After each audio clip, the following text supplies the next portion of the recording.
On this edition of the Dimp Digital Podcast, Apps is joined by Logan and Hall as they gauge their anticipation for Halo 5 Guardians. Are you actually bothered about this? Because, to be honest, I'm not sure if I am. They dissect Nintendo NX rumours. I think they need a powerful console that's going to run more demanding games. I think they just need to come into the now. And Hall stuns the crew with an outrageous revelation. That was 15 quid when it came out. Yeah, I think so. I think it might have been. That's outrageous. I would not be paying 15 quid for it. Like, don't get me wrong, but I could buy a textbook on World War One for that. Well, I can't believe that. It's unbelievable. All that and much, much more on the Dimp Digital Podcast.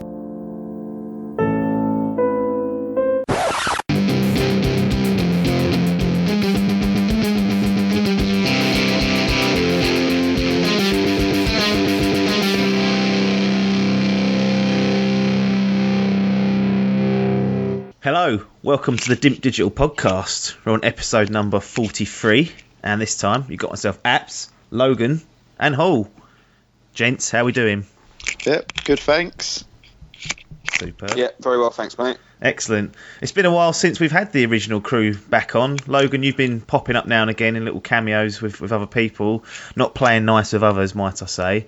Huh? But Hall, you've been MIA for quite a while, and I've still got people asking me, where's the fucking Splatoon review? Yeah, no, I haven't really playing much of the Wii U at the moment, to be honest, because there's been a few games that have come out on the Xbox One with games with gold that I've wanted to play. So I've kind of been putting the effort into the Wii U at the moment, to be completely honest, into the fucking Xbox at the moment, rather. Yeah, all right, that's fair enough. We'll let you off, but people are expectant to find out how good Splatoon really is. Let's start with the podcast itself, and let's start with the big gun. We are right on top of the Halo 5 Guardians release date. It's probably going to be Xbox One's biggest exclusive of the year. But my question to you, Pear, is, are you actually bothered about this? Because, to be honest, I'm not sure if I am. I want to start with you, Hall, because I know that Logan kind of is bothered, but are you into this? Are you into Halo 5 Guardians, regardless of what's happened with the Halo franchise before? Are you feeling it? Not massively. I've watched a few Twitch streams of people playing a little bit quite over the last sort of week or so, because I know a lot of people have got advanced access or have got it already. All right. And it does look very good. I'm more looking forward to it from the online side of things, because I was saying to Logan not long ago, I'm quite missing having a first-person shooter to play online at the minute. Yeah. I've not really got one in my life, and feels like a bit of a void. So maybe it'll fulfil that. But no, I'm not sort of super hyped about it. I think it looks okay, and I know the beta people were raving about, but good that was, yeah. Yeah, I don't know. I'm not, like you say, I'm just not that hyped about it at the minute. I'm not that bothered. Yeah, no, that's fair enough. I mean, I want to start with just quickly cutting off the campaign, then we'll go into the multiplayer zone and bring yourself in, Logan, for that particular bit. But I was watching the launch trailer last week, and I watched it again today just to sort of see what's going on. All bollocks as usual. But one thing really stuck out to me when I was watching this, and it's the text that comes up in between the cuts of the action, and it says, "Experience the beginning of the greatest hunt in gaming history." Sorry, what do you mean the beginning? Are they saying to us that already then we're not going to get a resolution to this fucking hunt? Hunt the truth. What truth? Hunt the beginning? What's going on? Yeah. That sounds like pike to me. The campaign is based around bollocks. Like, you're hunting like you play it from two perspectives, don't you? Yeah. You play from both Master Chief and the guy who's hunting Master Agent Chief. Locke. Yeah, and it's two different scenes. Well, it's the same as Halo 2 turn of events, but from two perspectives, and it's about finding out the truth between the two and not distorting either view. Come on, but beginning. I know what you mean. In that the last thing I need is for them to go, well, Halo 5, find out the answer in Halo 9. Yeah, it's like I don't need that in my life. I don't need another fucking quadrilogy or something. No, just give me a good campaign that I'm going to enjoy, like Halo fucking 1 or Halo 2. Yeah. exactly. Don't give me none of this ODST bollocks. No, that's true. Well, yeah, I'm slightly concerned about that because the last thing I want is a fucking cliffhanger. But it seems like they've already set that up by putting this. Oh, we're going to find out the truth. They've been hashtagging it all bloody years. So I bloody hope they can. Mr. Krogan, let's bring you in because you've been sitting there patiently waiting to get your little words in. Now, you enjoyed the beta very much so. Yep. And from what I've read in the previews and whatnot, there's kind of like multiplayer split into two different modes. You've got Arena, which is 4v4 multiplayer, and which has other modes like Breakout, which is kind of like one life on tiny maps. It seems like Arena is, in particular Breakout, is geared towards kind of like the esports crowd. So that's going to be fast-paced, intense. It's going to be kind of short rounds, bang, bang, bang, bang, that way. And then you've also got Warzone, which seems like a bigger version, obviously, of Arena. The maps are much bigger, they're different. You have to capture locations, you defeat powerful AI, and it's quite objective based. And you earn points as you go through this, and you can buy weapons and vehicles and whatnot. Out of those two, which one are you more likely to be looking and sniffing around? Don't know, really. No? No. Well, by the sounds of it, the first sort of mode you mentioned are the ones that they had on the beta. Yeah, that was really enjoyed those. I thought they were really good. Yeah. So as long as I can get that, I'll be all right. I quite enjoyed it. They were small maps, but they were still big enough so that you can not have someone up your arse every 5 seconds. Well, so I don't know about that. it was, I enjoyed it. I'll probably be looking at that. But now you mentioned that second mode, it sounds like it might be quite cool. Well, yeah. So Warzone, as I said, it's bigger maps, and you earn points for kills or for capturing locations or defeating this AI, like I said. And then you use these points to buy weapons or vehicles, and you kind of like have to unlock them as you go. So you can save up 10,000 points in a match, for example, and then get the sniper rifle. But Right, okay. as soon as you die on that turn or that particular spawn, you lose that sniper rifle. So you have to keep getting each time. And just to make it even better, you can buy these rec packs with real world money. So you can go away. Yeah, I know, it's helpful, that, isn't it? They're the two. Let the rich be good. Let the rich be good, and let the poor like me just suffer and scramble. You've put me off. Have I? No, I think if I play it, it'll probably be those faster paced sort of game modes. I quite enjoyed them on the beta. Yeah. So I'm just looking for that again, really, and you'll be laughing. Yeah. I was really hyped for this in the beta. I thought it was really good. It was, wasn't it? It was very enjoyable. Yeah, and then I sort of forgot about it a little bit. Have I sucked the energy out of you this week a little bit trying to chip away at it because I've been getting up your nose about it? Not really. It's just because I think I'm a bit more hyped for Star Wars. Right, yeah. This is going to be a concern for everyone, really, isn't it? That's coming out in what, 4 or 5 weeks? No, not even that. That's less than that now. Yeah, isn't it? been that. But not interested. Like, fucking spawning looks awful. Yeah, it did look poor. Right, this was something I need to quickly address. I know we're on Halo, but the spawn points were fine. No, Logan, they're not. Listen, the spawn points they're really were fine. not. But if you go forward, the one thing I noticed, if you seem to storm them before I'm trying to think what they've called. You've got your capture points essentially. Uplink points. If you go too far ahead, the spawn points are designed to put the enemy team in a position where they can get to that uplink quicker. So they have the standard spawn points, I think, almost, or within a distance of those uplink points. Otherwise, you could just fucking crowd them out, so they're miles away from the uplink and they'll never get it. Yeah, but they do stupid things like that and spawn you in the path of the AT-ATs, or I've got spawned. I actually was in a turret and they spawned about 6 people in front of me, and I just blew them away as soon as they spawned in. I was like, that's poor. They definitely need to sort something out of that, but we can address that a bit later on with the little kind of Battlefront. But yeah, back to Halo. I was really excited for it because I thought it was a back to basics game for gamers. Essentially, it wasn't all this fucking customization bollocks that I'm sick of, and I quite like the idea of just the fast-paced games. I can give me a gun. I've got a couple of power-ups around, and I'll go and kill some people. So yeah, I am excited for it, but the big one for me is Star Wars. Okay, that's fine. Oh, so I've mentioned those 2 multiplayer modes. Now, me and you have played I remember we played Halo 3 on the big LAN games in the old 4Geekdom days, and you'd obviously have those big team multiplayer maps, big massive maps, open space. There was weapons and bloody aircraft, vehicles. God knows what else. Yeah. Now Warzone kind of has that in, but you have to earn those bits and perks, and the maps don't seem as open. They seem a lot more closed in. It feels like to me they're missing the whole thing that I used to love about Halo, which was having this big team multiplayer mode. Is that a concern for you as a potential customer? Because that's kind of what I always thought set it apart from the Call of Duties and the Battlefields and the things like that, is that it had its kind of its own feel to it. Yeah, it was not one that was like you said. It had a very different feel to it than the Call of Duties, and realistically now the only thing that's kind of got a similar feel perhaps is Destiny, in that the kind of the way that it goes. And he's got it in there. He's got his standard Destiny mention in the podcast.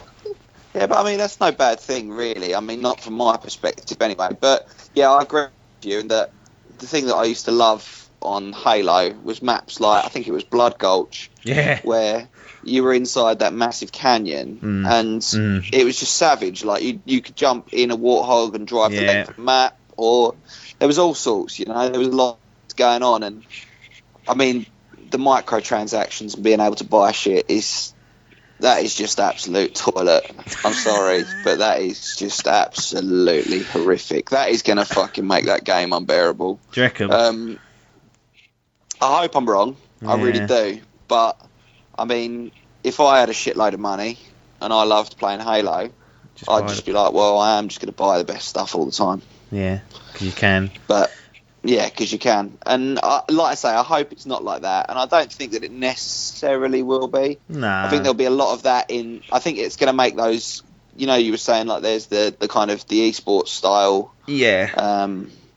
I think that is going to be sort of the highly competitive. If there's any kind of pay-to-win element in that, then that'll be exploited left, right and centre. But I think in the larger game modes, hopefully it won't play too much of a part. Yeah. But, we'll have to wait and see. I couldn't...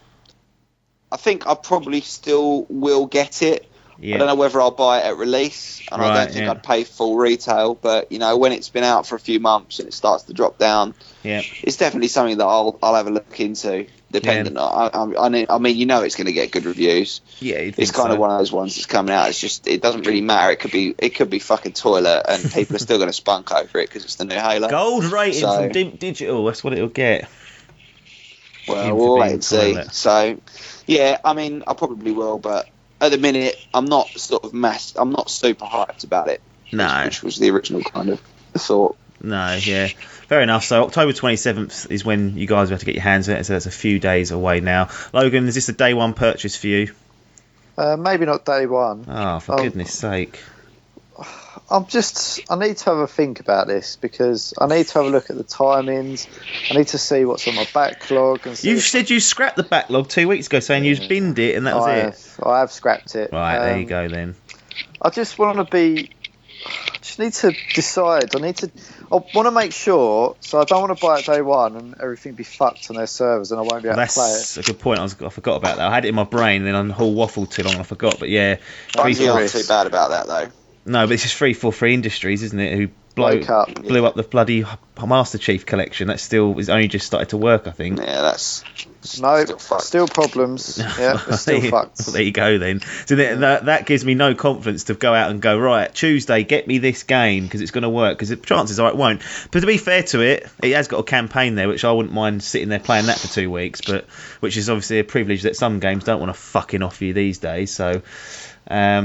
Yeah, that is a good point, whether the servers are going to be working properly. And the trouble is, the reviews are not going to tell us that, because they're going to be playing either on when it's not busy, i.e. is going to be about 5% of who's actually going to be playing it on the servers at the time. They're not going to be full, or they might even be going to review events and playing it on a localised network. So it's going to be tough to take the plunge on that and know whether it's going to work or not. But 343 Industries have not filled us with any confidence with the Master Chief Collection. Although I will say the beta ran fine for me, and I don't think you had any problems either, Logan, apart from on the first night when it was just after I downloaded it. But yeah. So if that's anything to go by, you might think that it's okay. But October 27th, hunt the beginning of the truth and don't get the end of it. That's when you're about to get Halo 5 Guardians.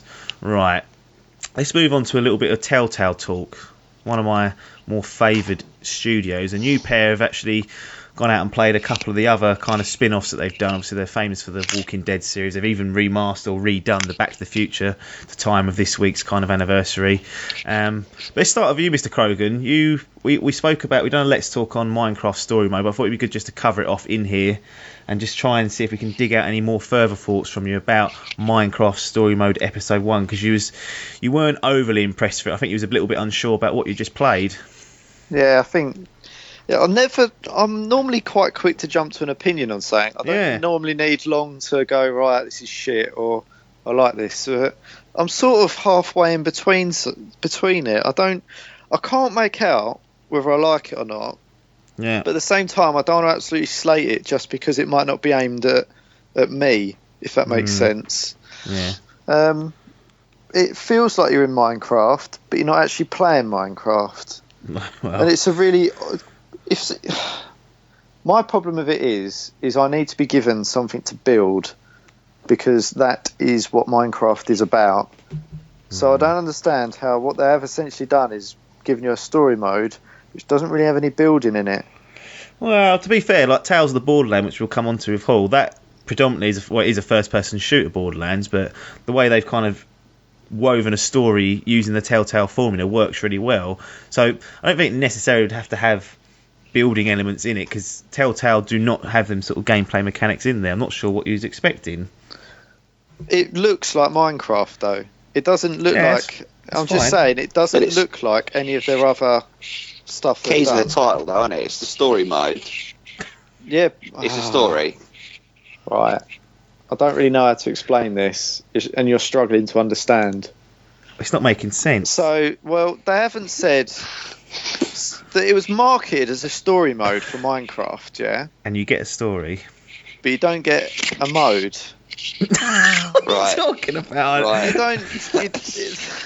I don't want to say anything without completely spoiling it for anyone that does want to fucking play it. Right. Because it's very easy to give it all away. There's just... I mean, right.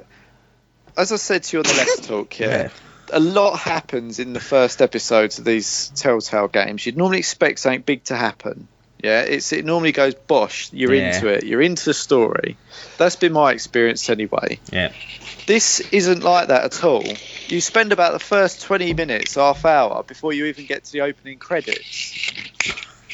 It's extremely slow, and you're not really doing anything. And I can't even remember the lead guy's name in it. All I can remember is Reuben the pig. Yeah, it's all about Reuben because he's the best part of it. But it's just it's a bit of a slow burn. It takes a while to get into it.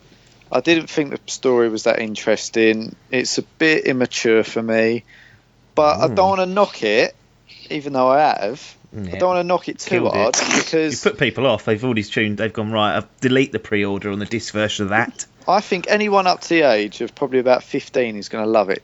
Do you think a 15-year-old would love it when they're playing Call of Duty? Well, there is that. I think it would be more like 11 from what you've described. So anyway, so what we're saying is it doesn't quite hit the marker, does it, for adults? It's kind of like it's aimed at children, which you kind of expect, but as I have said before, there is a way of doing things like Toy Story where an adult can enjoy it still. It has those kind of like jokes in there that are meant for the adults and the kids won't pick up on, and vice versa. It doesn't sound like they've quite nailed that here, that it's just hitting one market. Yeah, I can't remember anything specific, but I remember just sitting there thinking some of the jokes or whatever, or the little gags were just pathetic. A bit... Yeah, it just felt a little bit pathetic. And I was just... Brushed it off and went, that is shit Telltale, didn't you? Yeah, no, I don't know. I just don't really know where they're going with it. If you're going to put a story mode in, then you've got to have a good story, and it doesn't really feel like they're really going anywhere with the story. I don't really care about the characters, which makes the decisions pointless, which makes the game a bit... pointless. Yeah, that is a play. All I will say is that Notch doesn't care. He's sitting there laughing, absolutely, going absolutely crazy in his fucking mansion. Goes down the toilet. Yeah, he literally is. He's going, I hope this fucking fails. But this just puts my theory to bed. I had a theory that Game of Thrones wasn't that good because they're plundering all their money and resource into Minecraft, and it's not quite pulled off. And it's not quite pulled off. So I think, well, what's going on here then? I think Game of Thrones is just a misstep and just getting away with it on the licence alone. Let's move on to Tales from the Borderlands for Mr. Hall. So you've played The Wolf Among Us, which you was a big fan of, and you was a big fan of Borderlands 1 and 2, which I never got a chance to play. Well, I did, I just backed out for some reason. But I picked up Tales of the Borderlands. I've played up to episode 4. I've been enjoying it immensely. It's been one of the surprises that have come out of Telltale, because I wasn't really expecting a great deal, not being a Borderlands fan. But Mr. Hall, how did you find your first experience with Tales from the Borderlands? Yeah, I really enjoyed it. I mean, you know what you're getting from Telltale for the most part. Obviously, I can't talk for the Minecraft story mode because I haven't played that. No. And it sounds as though from what Logan's saying, you know, a lot of their other bits and pieces are aimed at, you know, video gamers, people of our age. You know, maybe sort of in between that, I don't know, like you say, sort of maybe 14 up to whatever it is. But it sounds as though Minecraft have aimed at a slightly younger audience, maybe to broaden their, rather than to boost Minecraft, it's more to broaden their target audience by the sounds of things. Maybe. Tales from the Borderlands is most definitely aimed at a slightly more mature audience. I mean, I've only played episode 1 so far. It came out on Xbox Games with Gold for free, and I thought, fuck it, I'll have a little bash. And like I say, I mean, I obviously like the Borderlands games anyway, but I really enjoyed it. It's got the same stupid humour. The characters are all very relatable. You feel like the decisions actually mean something. I mean, I've really enjoyed it so far, and I've picked up The Walking Dead as well, because that's another one that's games with Gold. So I've been playing that's given the whole first season, so chapters 1 through 5. And I've picked that up as well, and it's the same type of thing. I haven't watched any of the Walking Dead television series. But really getting into it, you know, sells the characters well. It does what Telltale does well, of kind of not making it too, like, there's a little bit of kind of exploration and sort of investigating into stuff, but not too much that you feel frustrated that you're looking around for ages before you find out what you're meant to be doing. So, I mean, from my point of view, like I say, I think Telltale is still sort of right on the money with where they're going with it. But as I mentioned, I haven't played. It sounds as though, all things considered, the Game of Thrones and Minecraft haven't been quite up to par with the rest of their bits and pieces. No, I definitely agree with that. Not obviously not for the Minecraft, but the Game of Thrones side of things. I mean, Telltale as a whole, they've got this kind of like their own style of game where there's not a lot of gameplay in there. It's kind of quick time events. You can very quickly identify a Telltale style game or a Telltale game, can't you? Just from the way that it plays. And as you said, like, I mean, Borderlands 1 and 2. FPSs, you know, and you know, like they've the cel shaded kind of graphics carried over into Tales, but I mean that's quite a Telltale type thing anyway. So I mean, for Tales from the Borderlands, that kind of carries over quite nicely. And like I say, for me, they run really, really well alongside or after, as it is, the events of Borderlands. So it's good. Really enjoying it. What do you think as a whole? I mean, going to you, Mr. Krogan, you've played a few of these series now. You've done The Walking Dead. We spoke about that last week, and you've done most of Game of Thrones. You've played this Minecraft story mode episode 1. How much more way can they get away of doing the same thing with different stories? Is it literally, as long as they can get the writing correct and get the right characters and get you involved, that people are going to enjoy it? Or are people going to get sick of this style of play? Because the only criticism people do normally have is that you're not really doing a lot. So if the story's off a little bit, then it's not enjoyable. Yeah, it's fine for me what they're doing, but sometimes I was thinking, even in The Walking Dead, I was thinking I'd prefer it if I did a little bit less. Well, that sounds stupid. No, I do agree with that. But sometimes I'm going around and wandering about. I've got to go outside. I've got to go in here. I'm doing it because I want to play through the story and see how my decisions affect the story. Yeah, you want to slag someone off, or you want to get up someone's nose. I'm not necessarily doing it because I want to do a little puzzle. So it's a lot of Japanese games that are kind of the same style, but have an autoplay option where all you have to do is make your decisions and do kind of the prompts when they come up, rather than any of the wandering around or anything. Which, like you say, I get where Logan's coming from. That I don't mind a bit of it, but like I said, I don't want to be wandering around forever looking for bits and doing shit puzzles and whatever the rest of it. It can break up the momentum quite easily. I don't know. Can they keep doing this same formula game, just choosing different IPs, or maybe going with a new IP and carrying on this and having literally the same kind of structure, but with just different stories being told? I mean, for me, this is kind of the prime. I mean, we've had this argument a lot, haven't we? In that you are very much a story-driven type of gamer. You like a game with a story that you can sink your teeth into. Whereas for me, that doesn't bother me quite so much. I'd much rather have a game which has got decent gameplay that I feel that I can get to grips with. And we've always kind of had that disagreement that we look for different things within a game, but. That said, I mean, so from what I've played of their games, as I mentioned, I haven't played a single Telltale game that I haven't enjoyed. And I know I haven't played all of them. Maybe it's because the ones that I've played have had the really strong story, and perhaps if I played like the Game of Thrones collection, that I'd think this is really shit and it might put me off of it. But, it's difficult. I think I'm not really playing them at the same time, I'm not really playing them for a video game factor. I'm playing them as more of like a read-along and... to be honest, I'm doing a lot of points. So maybe I'm sort of building them up, and I'm not actually enjoying them as much as I think I am. It's just because they're easy achievements, and I feel I treat them more of a book than I do a computer game almost. Yeah, it's fair because there isn't a lot of gameplay in it.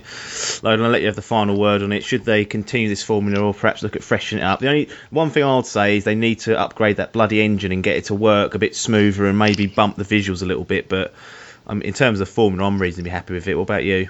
Yeah, I agree with you. I think they've just got to not try and do too much. Don't saturate their own market because it feels like they've just got a lot going on at the moment, and I'd rather them spend a little bit more time on each individual story than have 4 going on at once. Yeah, sure. But I think they do what they do well. I think they need to take it to the next level now, whatever that may be. Yeah. And carry on. Carry it on then. So I've been playing a game by Square Enix called Life is Strange, which is very similar in some aspects to the Telltale games, whereby it is a narrative-driven game. There are gameplay mechanics in it. You can manipulate time and do that, and it's got some puzzles in it. Have either of you heard or looked into this? I've been interested now that you've played a little bit of like the Telltale games, because it is a similar kind of style. Yeah, I know a little bit about I've seen bits and pieces about Life is Strange. I must admit, it's one that's kind of caught my eye, but not. I mean, isn't it? What have you got it on? On PS4. Yeah, you can get it on Xbox. Yeah, it's on. Is it on box? Yeah, it's on everything apart from Wii U. Well, so it's there. That's saying, really, doesn't it? Minecraft Story Mode, I think, is on Wii U though, so I think that's a breakthrough. Not the real Minecraft, but Minecraft's not on Wii U, which is ridiculous. But anyway. Just scandal. Yeah, no, I've seen a little bit of Life is Strange, but not enough of it to know that much about it, if you get what I mean. Yeah. I know obviously it's by Square, who I'm a big fan of, so. Yeah, no, I mean, what I'd say is it's very similar to Telltale, but it's the presentation factor of it is far better than what Telltale have done. And I know purposely Telltale try and stick like the cel-shaded graphics in Borderlands, and also the Walking Dead, they purposely had cel-shaded, so it fitted with the comic book style, but it's the production values on Life is Strange exceed what Telltale have done. It's a very interesting game. The final episode is out, and I'm going to play. Actually, by the time we've aired this, I probably would have played through it, and there'll be a review coming up very shortly of that. So stay tuned for that. Logan, have you seen anything of Life is Strange? Is this anything you'd ever consider now that you've had a little go on some of the good Telltale stuff? I'd give it a go, but I'd have to. I haven't seen a lot about it. I'm not. Unsurprisingly, I am living in blissful ignorance of the gaming world. Yeah. If it's got a good story and if there's no Scrabblers, I'll give it a go. There's no Scrabblers in it confirmed. That is a spoiler there, but there are no Scrabblers. Let's move on to another kind of smaller, on getting on the smaller games here. Valiant Hearts: The Great War. Now, it's been out quite a while, but it has hit Games with Gold in the last month or so. The pair of you, Krogan, you've finished this as well, have you? Yep. So you've both finished it. I think we should refrain from giving away completely what happens, because I think for those that haven't played it, No, that is a very it's very hard hitting and whatnot. But I bloody love this game when I played it. I thought it was fantastic. Mr. Craig, what did you make of it overall? Because again, you said you live in bliss of the gaming world, but this has somehow popped up on your radar and you've actually gone through it. Yeah, played the whole thing.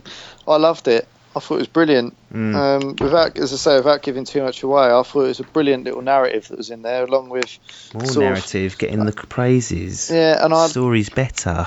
I love things. I love things that are based on real life or factual of history. Yeah. I love it. So, and it gives you little facts and stuff. I don't know a lot of sort of focus goes on to World War II, but this is more focused around World War One. Yeah. And it was very interesting to read some of the stuff that went on about all trench warfare and everything. And I love that side of it. Yeah. And along with it, you've got these sort of few characters where you sort of get into the effect of war on them and stuff. Yeah. Yeah. And I thought it was really good. It was really enjoyable. It wasn't too heavy. It was quite, you could sort of sit there relatively relaxed and play through it. And it was just really enjoyable. It was quite refreshing for me to play that sort of game and enjoy it. Yeah, one of the things I really did like, and you mentioned it, is the collectibles actually had some kind of weight to them. Yeah. I actually wanted to go and find these collectibles because it would reveal information about how items or weapons or the different kind of warfare was happening in World War One, which a lot of the time you just pick up a fucking trophy somewhere and it means nothing. It adds like XP or whatever. I was genuinely trying to find out as much as I could about the game itself and obviously what events it's based around.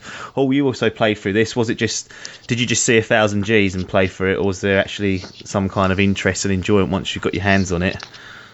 Well, I did enjoy it a lot as a game. Like as you two both kind of mentioned, the storyline on it is very, very good. You do kind of fall in love with the characters, and the way that it breaks it up is quite good in that the little playable sections are not they're not heavily storyline driven. It's more kind of you do a little kind of puzzly area and then you get a bit of storyline as a cutscene at the end. Consequently, it's not so you don't have to concentrate too hard whilst you're doing the puzzly bits and pieces. You can kind of potter around and not worry too much, which was good for me because the last thing I wanted to be doing, I wanted to explore and, like you say, find out the collectibles and read about the facts and stuff and all the rest of it. So I didn't have to concentrate massively hard. But it's a good game. It's not the longest game.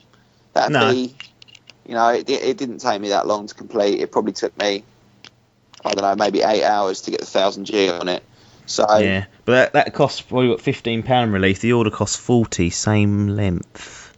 That was 15 quid when it came out. Yeah, I think so. I think it might have been. That's outrageous. I would not be paying 15 quid for it. Like, don't get me wrong, but I could buy a textbook on World War One for that. Would you want to sit through and read it all? Well, it's no different, is it? It's just that this is in a video game. I don't think I'd be disappointed for £15 of that. No. Pay £75 for Destiny. How much did we pay for Pure Paul? Comes back. Yeah, look how fucking disappointed I was with that piece of shit. Yeah, but look how good this was for £7 extra. Yeah. It's outrageous. You wouldn't pay that. I'm shocked that you wouldn't pay. No, I ain't paying 15 quid for it. Don't get serious. How much would you pay for that? 15 quid. All right. If someone said it was £11.99, so it's 12 quid. No, I'd pay a fiver. Fucking hell! That's fucking It's fucking 8 hours. The border was 8 hours. They charged £45 for it. I paid £5 for Minecraft Story Mode, and it's about an hour and a half, 2 hours. Come on. No. That is unbelievable. I can't believe you wouldn't pay 15 quid for it. Well, I can't believe that. It's unbelievable. Why? That's like 2 pints of lager and like a vodka and lime in London for an 8 hour war epic emotional roller coaster of a game. You're going, no. It ain't 15 quid's worth, I'm sorry. It's £10? Would you pay a tenner for that? $9.99. No, I'd pay a fiver. I've explained this. We've been through this conversation. Fiver. $7.99.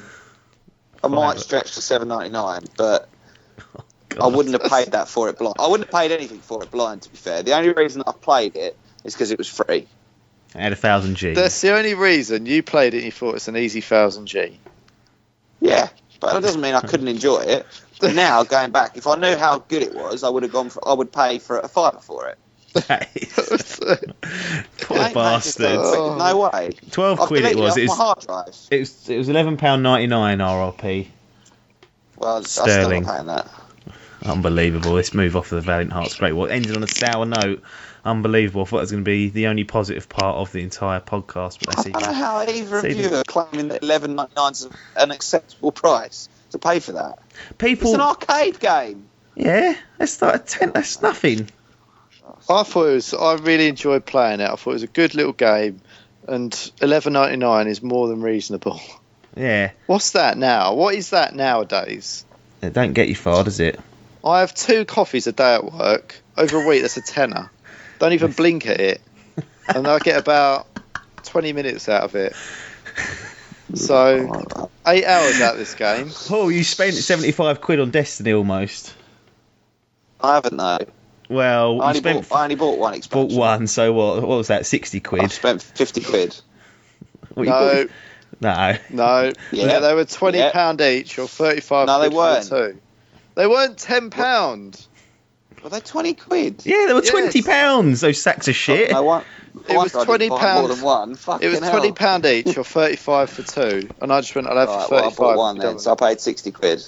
But actually, go back. You paid 20. How much did I play Destiny? Oh, yeah, that's right. 411 hours. Yeah, well, that's 8 ludicrous, hours isn't it, of Shell? Valiant Hearts against 411 on Destiny. There was more story in 8 hours of Valiant Hearts than there was in 411 hours of Destiny. There was more story in an hour of it I than there don't care was. about fucking story. I give no fucks about story. I want good gameplay. Well, Destiny provides you the same gameplay for 5 minutes times 400 hours. That's fine. But let's move on to Nintendo NX. There was rumours that's come actually from a credible source once, the Wall Street Journal. I have to subscribe to that in America. Did you know that? $12. Anyway, so what they're saying is Nintendo NX is outrageous. I mean, we're talking about money being wasted. Who's subscribing to that for $12? What's that? £6 over here. What is it? Wall Street Journal. Fucking paper in it. For what, a year? I don't know. I need facts to back this up then. Well, we'll have to do it afterwards. But Slogan-like attitude, this is. Yeah, unbelievable. Anyway, they've said 2016 release. According to them, development kits have been issued. Don't know who to, doesn't say. And that kit comprises of both the console and at least one mobile unit that could either be used in conjunction with the console or taken on the road for separate use. The report also suggests that Nintendo would aim to put industry-leading chips in the NX devices after criticism that the Wii U's capabilities didn't match those of its competitors. Now, if what they've written there is correct and it has Wii U backwards compatibility, then I am officially interested. I think it's quite smart to do something different to what the money consoles are doing, and trying to distance themselves from the typical kind of home console will give them a bit of space, and they've obviously got a great set of IPs and exclusive games that they can churn out as well. So I think it's good to offer something different. Hall, you're our main Nintendo man out of the three. Does this sound appealing to you, bearing in mind you went and got the Wii U bloody nearly on day one, or the Wii, whatever it was? Yeah, I think it sounds good. 2016, would you be happy to get that? Like, so if it comes out autumn? Yeah, I think so, mainly because I kind of haven't really played the Wii U. I played it a little bit more this year, but not that much still. And it feels too similar to the Wii to feel like the whole piece around it not being like its competitors being way ahead of it is completely true. Yeah. There's no two ways about that.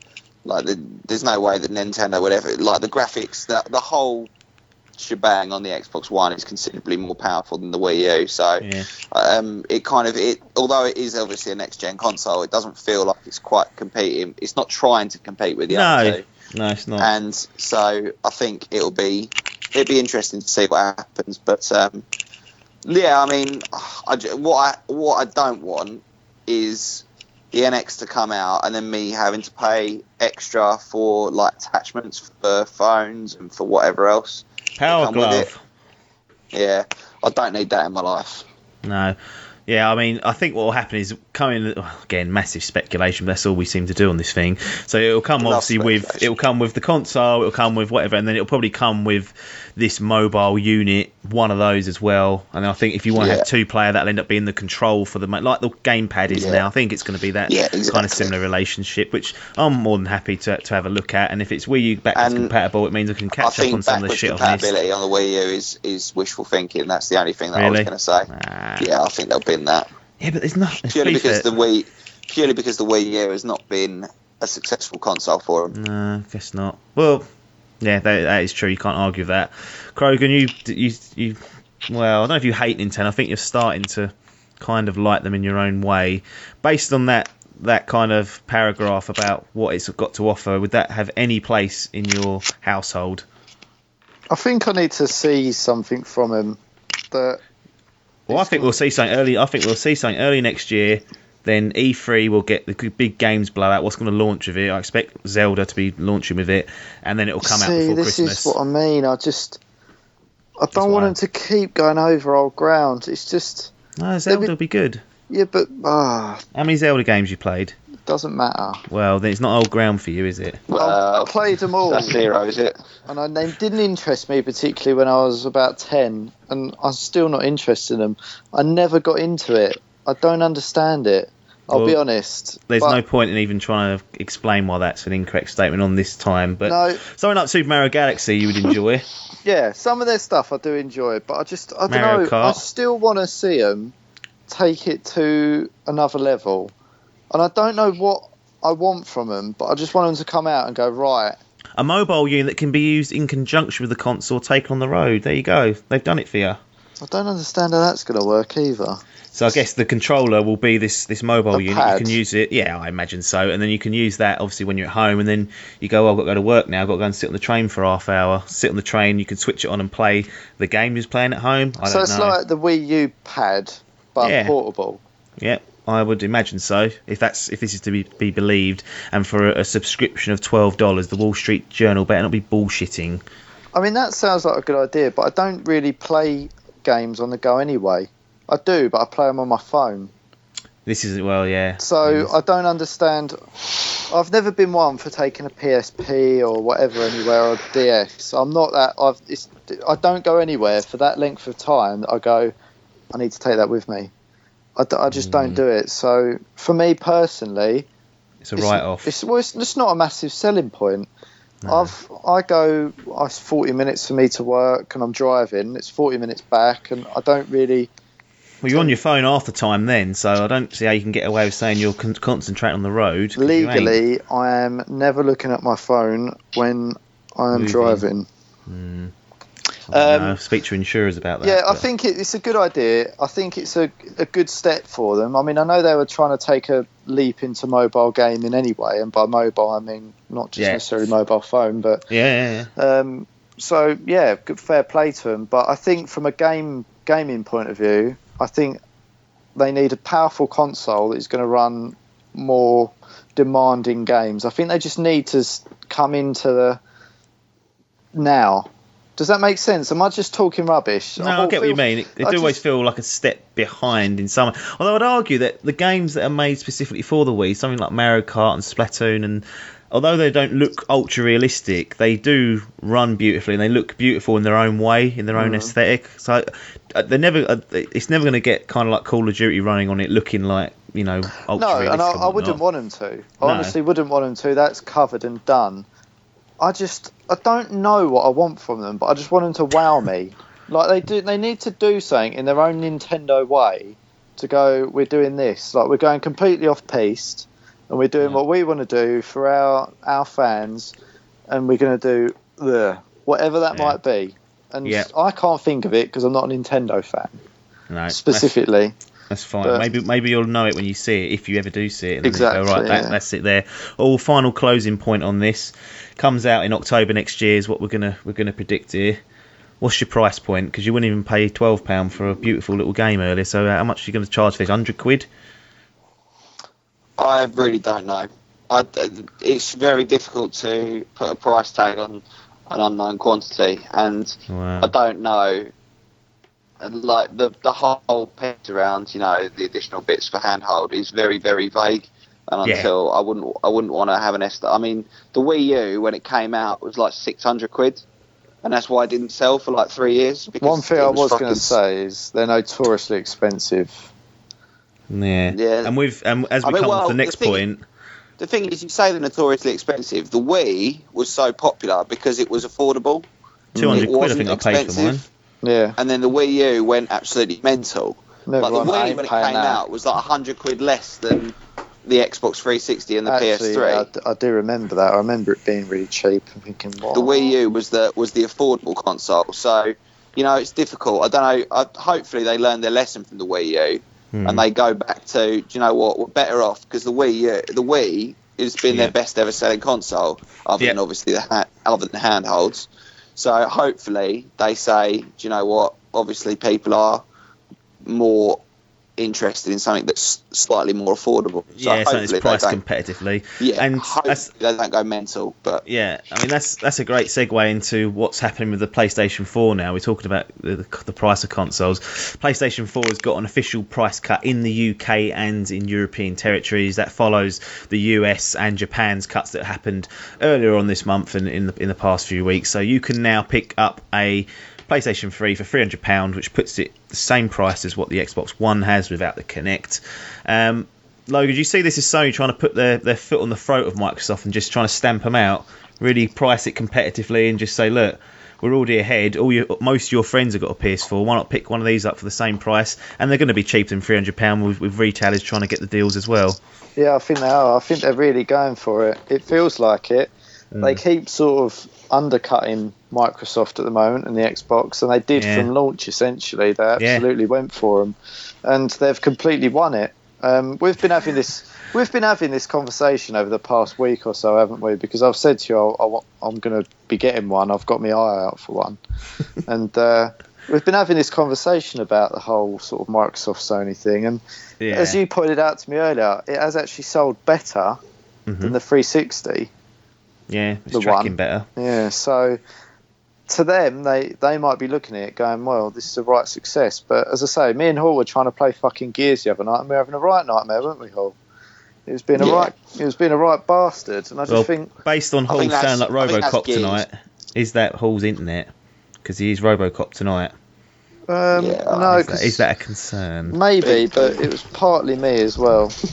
It just wasn't. It was just playing up, and I was just thinking, it's been going on a year and a half now. Like, come on, like sort this shit out. Yeah. And I think they've gone for it. They've tried to market the Xbox as an absolute massive all-in-one entertainment system, and I think Sony have looked at it and gone, right, we're just going to go. I mean, I think their tagline is for the gamers. Yeah, they've absolutely gone for the gamers, and I'll be honest, I don't want to watch any other shit on there other than I just want to play my games, really. So they've done absolutely everything right. They've marketed it right, they've priced it correctly, and they've got a good product as well.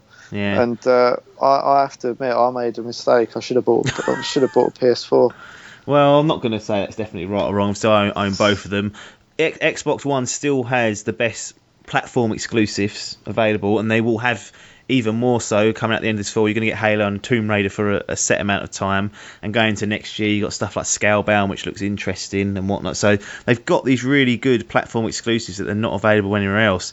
But what Sony have done that's really clever is they've aligned themselves with Call of Duty and with these big third-party Assassin's Creed, for example, although people slag it off, but it sells so much. And when you see an advert on the telly, like if you're not kind of hooked into the industry and you see Call of Duty with PlayStation 4 bundle, you think, I'll get a PlayStation 4.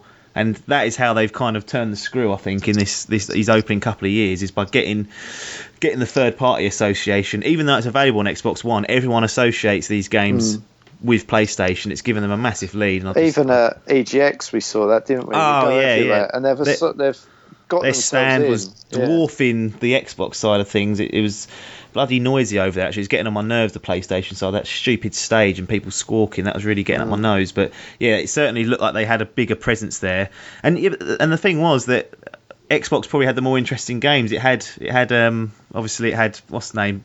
Tomb Raider there and Halo. Fair play that we had Battlefront near the PlayStation area, but I don't know. It's a bit of a strange one. Hall, you've been sniffing around the PlayStation as well. Sure, you're looking at a 1 terabyte model, knowing you, but are you still, now that this price drop's happened, is it more a matter of when this is going to happen rather than if? Yeah, I kind of hope that it is, because I said this about the PlayStation 3 and I never got around to buying one. I The will great get, thing about the I'm PlayStation 4 is you can catch up on all the PlayStation 3 games via remasters. Yeah, well, all they're offering. I'm sure I will get one. And, you know, we're saying about, I mean, you mentioned that is this PlayStation turning the screw in on Microsoft? And, I mean, I think realistically that happened quite a while ago. The PlayStation 4 has outsold the Xbox One by, let's be honest, it's doing considerably better. The PlayStation 3, considering it came out a year later, was pretty much in line with the 360 when the new generation consoles came out. Yeah. You know, the Xbox 360 did not sell a lot more units than the PS3, considering it had a full year. So really, I mean, a full year of next gen is a big head start, because everyone's going to buy the first next gen console that comes out. You know, if you've got to wait a year for a PlayStation, so. I think Sony, I mean, the PlayStation 2 is still the best-selling console ever. And, you know, I think Sony have been ahead for quite a while now. I've just kind of not really ever admitted it, because I kind of like Xbox. And like you say, the games on the Microsoft consoles always seem to be, the exclusives seem to be slightly better. But, yeah, it might be, now that this price cut's come in, bearing in mind when you get the special deals on bits and pieces. Like Friday coming up your arse soon. Yeah, exactly. Although technically it's £300 for a console, realistically, you're probably, when a good deal comes out, you're probably going to be looking at $260, $270 for a console with a game. Yeah, that might be a little bit too tricky to turn down.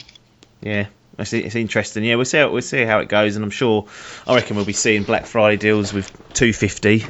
I think that'll be like that's just a blinker, isn't it? The PlayStation baseline, $250. Yeah, like people see that and they think that is bloody cheap, and I think that's unbelievable. And I think we're going to see that come November. We're running a little bit over, so I'm going to cut a few bits out. I want to skip to Battlefront Hall and just get. Did you play the beta much?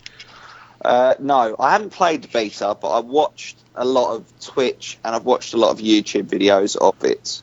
So I've got a relatively good idea, but I haven't actually played it, to be completely honest. Well, I just wanted to know if you're interested in it. That was all, because we've got Piper, who's 100% buying it. He's like the anti-FPS man, but he's on board with it. Logan's on board with it as well, and it's causing him to question whether Halo's the right option early doors. What about Mr. Hall? Where's he stand? The thing that concerns me, aside from any gameplay issues that I have, like the spawning that I mentioned earlier, so I'm talking purely in like a personal view. I think Piper will get bored quite quickly, and which leaves me in Logan, which we play a lot of on Xbox anyway. And I think if I was going to buy Star Wars, I'd probably get it on PlayStation. Right. But I don't know. I'm not convinced. I'm still not convinced. It looks good. It does look good, and I do need an FPS. I'm not the biggest. I've said before, I'm not the biggest Star Wars fan. I'm not that bothered.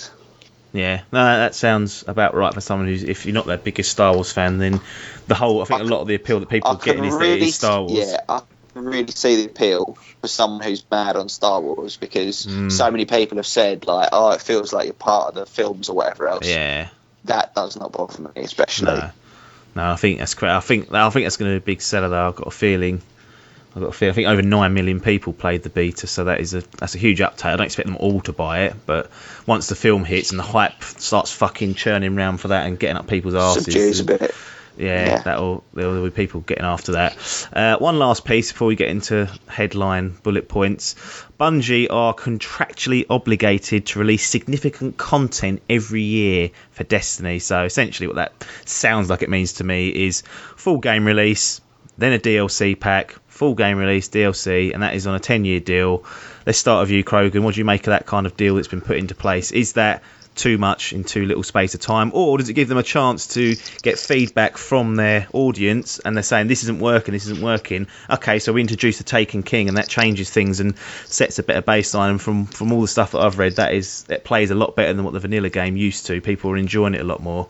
Where do you stand on this kind of fence? I don't mind it, but the one thing I don't like is going, right, there's your deadline. Regardless of what you've got, you're churning it out. Because if you've got nothing to put out, then don't put it out. I don't like these, you've got to do it every year. And I think a yearly release, I mean, I know it's not what they're doing, but if they're effectively, like, they've committed themselves for Destiny 2 for 2016 autumn, right? Yeah. That's coming out regardless. Yeah, seems to, yeah. So what happens if they go, well, story's shit again, or I don't understand where they're going to take Destiny now anyway. To me, it didn't seem like it needed a sequel already. It just needed continued enhancement. Yeah. My worry is that they'll just send some buggy shit out and then keep patching it. Or I don't think they'll send a buggy. I think they've got the engine working perfectly. The gameplay's terrific. I don't think there's going to be too much, but I think it might lack. They seem to lack ideas, which is what I've found. It's more about, like you were saying earlier, about having a planet per DLC, something like that, to give people a fresh approach to it. I think it's more ideas to be able to fill the content that they're obligated to fill. It's a little bit more concerning for me. Mr. Hall, you said you put in 400 odd hours into this franchise. Destiny 2 rolls around next autumn. Is it a banker? Yeah, I mean, it's getting bought. There's no question. There's no question about that. But I do agree with Logan's point there that it kind of feels like they don't really need to. I don't see what's going to sufficiently change from Destiny for it to warrant a whole new game. Yeah. You're going to get a new set of weapons, which are essentially just going to be reprogrammed version of the old weapons. You're going to get a different solar system or something maybe, but it's all going to be very similar. It's not going to be a new game engine, that's for sure. No, don't need to though, really. It's not like they can say, "Oh, it's a whole new storyline," because there was no fucking storyline. So, I don't know. I just don't feel like it. I will buy it, and I expect that's probably part of the reason behind it. I mean, now that Taken King's come out, all I see on my timeline from like a lot of the big YouTube channels is people are addicted to Destiny again. Mm-hmm. People are glued to Destiny. People are doing the raids. People are doing this. People are doing that. It's like it's the hype is back for it, like it was before. I mean, I never shut up about it for about 6 months, and then, but the whole Bungie bringing out content on a regular basis is fine. Yeah, but it's so expensive. I mean, I think we all said a little while ago, like literally when I spoke to you not long ago, Apps, we were saying that now that Destiny is coming out as the Legendary Edition with all the expansions and the Taken King for 40 quid, that sounds like a fucking, like that now, that to me as a pack is an unbelievable game. Like that is phenomenal. It's got 3 good raids.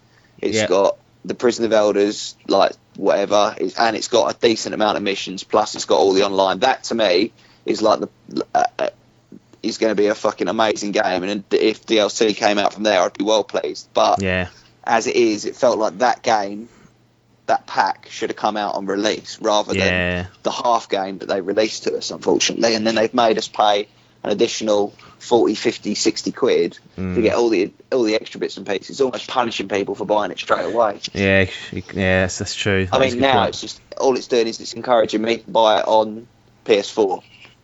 Please do. Well, I might do. That's the ridiculousness of it.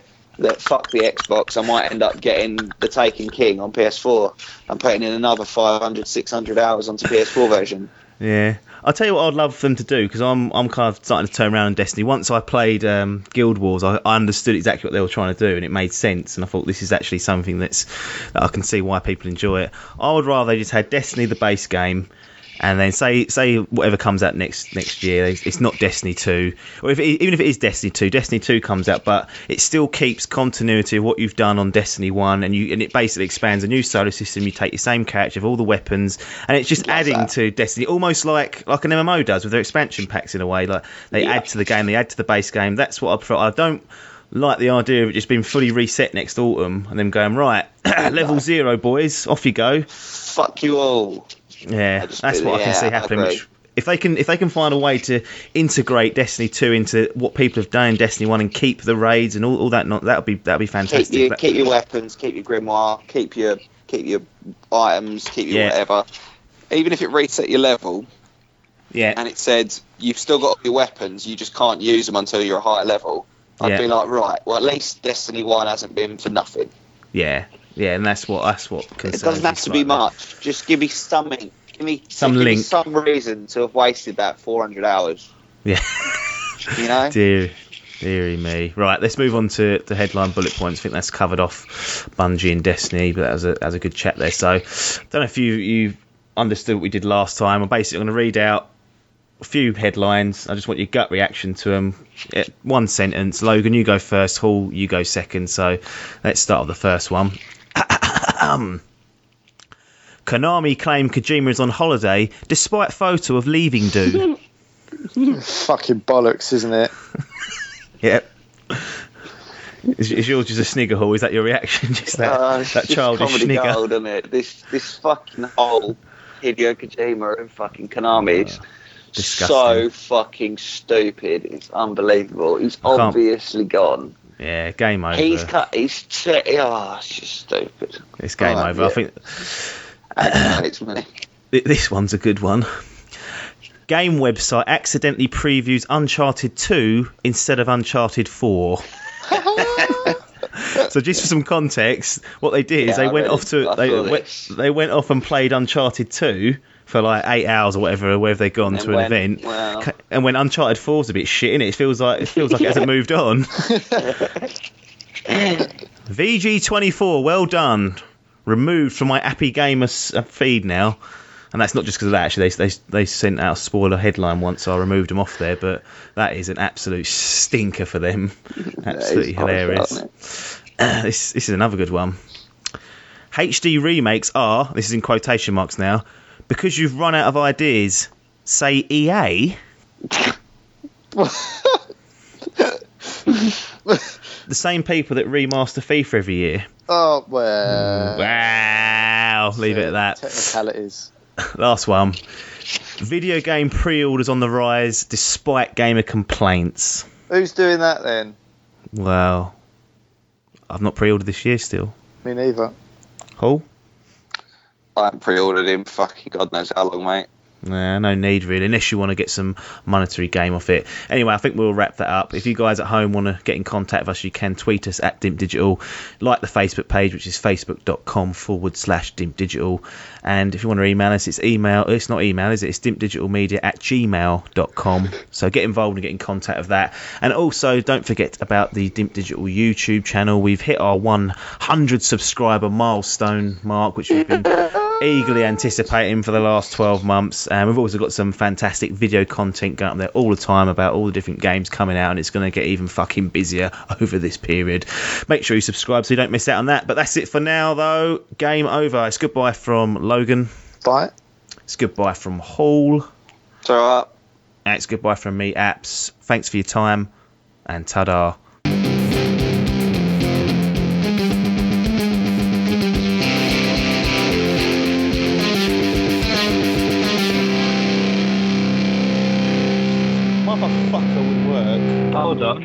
Hold on. I've just gone to call technical info, and it says that Joey Apps gives a load of information, and then says problems, and there's none.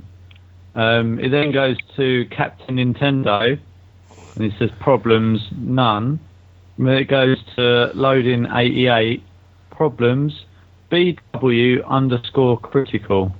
What the fuck, Krog? Get on that phone. What I don't get about what he did there is he read out us two as though we'd done something wrong, and then it was actually him at the end. Well, I was trying to deflect.